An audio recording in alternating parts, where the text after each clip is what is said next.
to see some real community outreach and volunteering and work with Habitat, that would be terrific.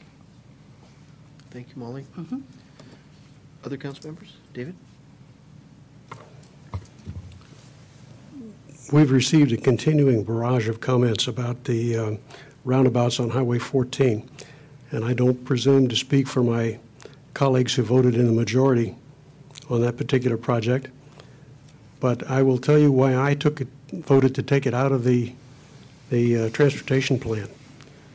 Quite frankly, the roundabouts on Highway 14 were not a solution. They were not an interim solution. They were a problem. The port agreed with that. The 4 members that constituted the majority on that vote agreed with that, and we all voted to dispense with them for that reason. There were repercussions from that. Now we're looking for another interim solution that will solve problems instead of cause them, as the roundabouts would have. The question also of whether or not there have been inappropriate discussions which contravene the Open Meeting Act, I can tell you that since I've been on this council, everybody that I've talked with, and I've talked to a lot of people on this council, all of them at one point or another, about some issue, they've all been very, very concerned about violating the Open Meeting Act. And every effort is made not to do that. I seriously doubt that anybody violated that act.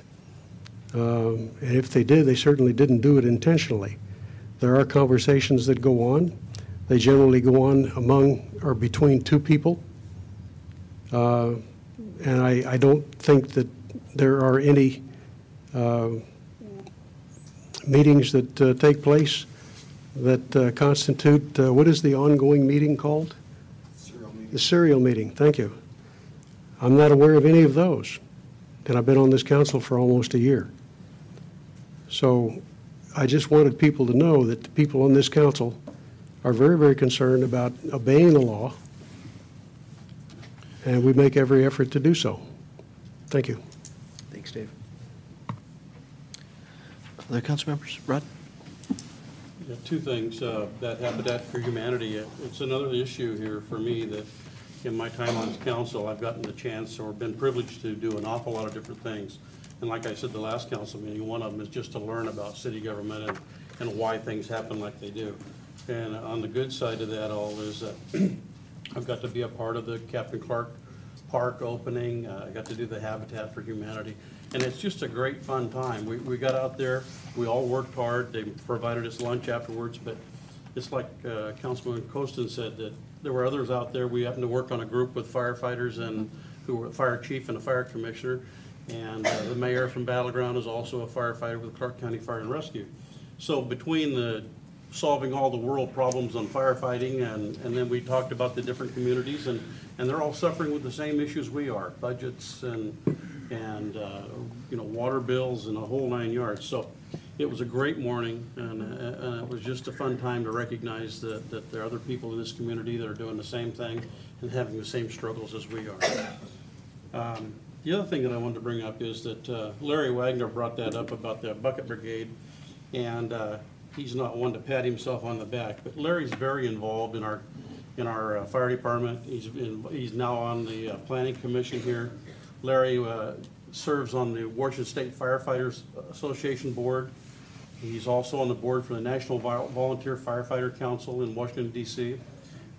Works very hard at this, and I, for one, would like to thank him publicly for all the effort that he puts into this. Thank you, Rod. In regards to the Habitat for Humanity, thank you for the members that did show up. I'm afraid I wasn't able to make it. I've been able to only get Mondays off lately for the most part. And with regards to the communications about Highway 14, it's an excellent point that the gentleman raised. And the point is sometimes the public just doesn't know how much communication is or is not happening amongst council members. When I first got on the council, I expected to be initiated into the secret inner circle of having the emails, and I got slapped on the hand really early. I think it was a couple of weeks after, maybe it was even a week after I was appointed. I sent an email out to the entire council And Mr. Greenlee actually corrected me very quickly that, no, we cannot discuss anything here serially on emails. And I learned very quickly what the rules really are. And with regards to those discussions, I think one thing that I have learned is that a lot of the discussions that we have that takes place on the council actually happens in the open meeting. Very few, I would say very few conversations actually take place one-on-one between council members. And so what you see is, for the most part, our deliberations to get to an answer on the issue.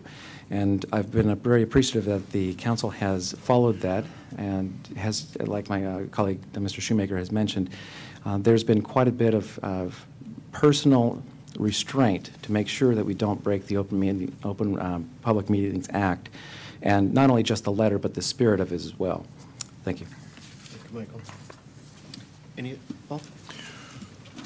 I just want to say that I also had a great time on the Habitat project. I'm a tool guy, and I got to run the saw, so that was especially fun. And it was also a great opportunity to work with 2 other council members and as part of a team, and so that particularly was fun. And when I talked to Molly, what was his name? Do you remember? The Habitat, I can't remember his I name. can't I do either, but, apologize for that.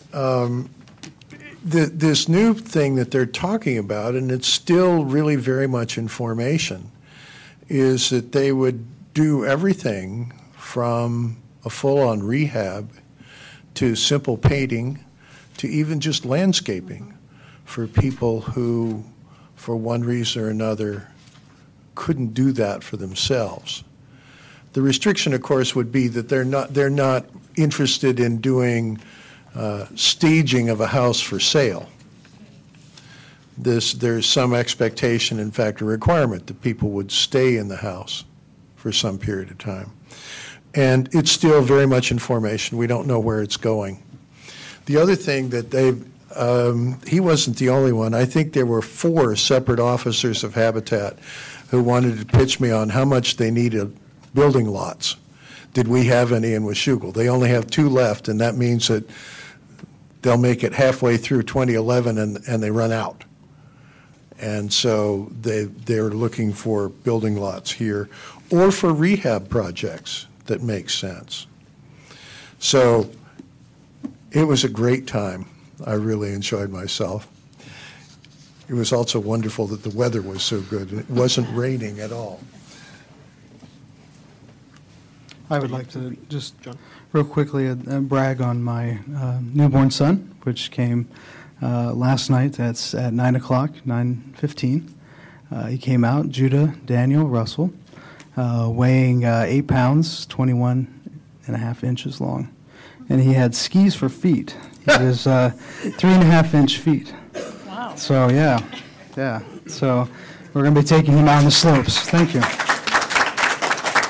Don't applaud me, applaud my wife. I was rooting her. We're trying to figure out why you're here tonight. I have in-laws in town tonight, Okay. so I'm covered. Well, congratulations, Sean. Any other comments from council members?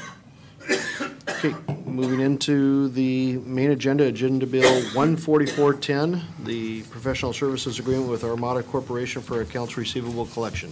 Mr. Stevenson. The city of Washougal has a need of an accounts receivable